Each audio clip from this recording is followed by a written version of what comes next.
ఒక వ్యక్తి జీవితంలో దేవుని గద్దింపును లోబడక చెప్తున్న మాట ఏంటో తెలుసా? అయ్యో, నా హృదయ గర్దింపును నేనెట్లా, దేవుని గర్దింపు ఎక్కడి నుంచి వస్తుందో తెలుసా?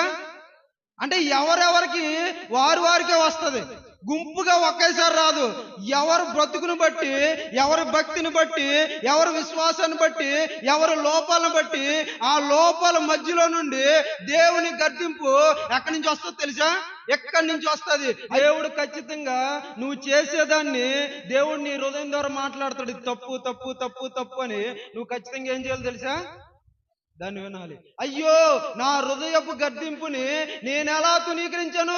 నా హృదయం చెప్తా ఉంది ఇది చేయకూడదు, తప్పు తప్పు తప్పు అని పదే పదే నా హృదయం చెప్తా ఉంది.